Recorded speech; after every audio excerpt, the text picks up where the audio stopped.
যুক্তরাষ্ট্রে শীতকালীন ঝড়ের তাণ্ডবে তুষারে ঢেকে যাচ্ছে দেশটির মধ্য পশ্চিমাঞ্চল। অন্যদিকে বজ্রঝড় ও টর্নেডোর কবলে পড়েছে যুক্তরাষ্ট্রের মধ্য ও দক্ষিণের রাজ্যগুলো।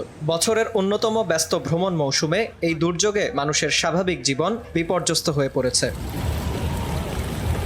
এসব অঞ্চল জুড়ে শীতকালীন ঝড় সতর্কতার আওতায় রয়েছে অন্তত ৩ কোটির বেশি মানুষ। এর মধ্যে ভয়াবহ তুষার ঝড়ের কবলে পড়ার আশঙ্কায় আছে ২০ লাখেরও বেশি বাসিন্দা। এসব ঝড়ের গতি ঘন্টায় ৪০ থেকে ৬০ মাইল পর্যন্ত হতে পারে বলে সতর্ক করেছে দেশটির আবহাওয়া বিভাগ।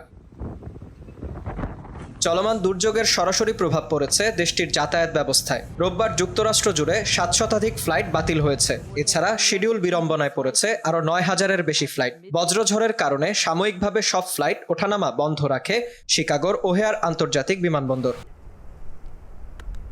সড়কপথের অবস্থাও ভয়াবহ। আইওয়া থেকে মিনেসোটা পর্যন্ত I-35 মহাসড়কের দীর্ঘ অংশ বন্ধ রাখা হয়েছে। জরুরি প্রয়োজন ছাড়া সড়কটিতে ভ্রমণে পুরোপুরি নিরুৎসাহিত করেছে কর্তৃপক্ষ। ঝড়ের তাণ্ডবে বিদ্যুৎ সরবরাহেও ধস নেমেছে। আপার মিডওয়েস্ট ও গ্রেট লেকস অঞ্চলে বিদ্যুৎহীন অবস্থায় রয়েছে ১,১৫,০০০-এর বেশি গ্রাহক।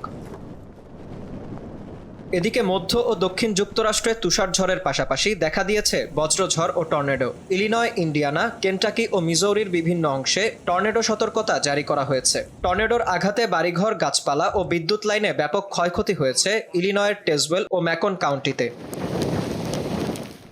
আবহাওয়াবিদরা বলছেন, গ্রেট লেকস থেকে দক্ষিণাঞ্চল পর্যন্ত বিস্তৃত তীব্র ঠান্ডা বায়ুপ্রবাহ হঠাৎ উষ্ণ আবহাওয়াকে সরিয়ে দেয়ায় এ চরম পরিস্থিতির সৃষ্টি হয়েছে। এর প্রভাবে ইলিনয়ের স্প্রিংফিল্ডে মাত্র ২ ঘন্টায় তাপমাত্রা ৭০ ডিগ্রি থেকে নেমে আসে ৪০ ডিগ্রিতে।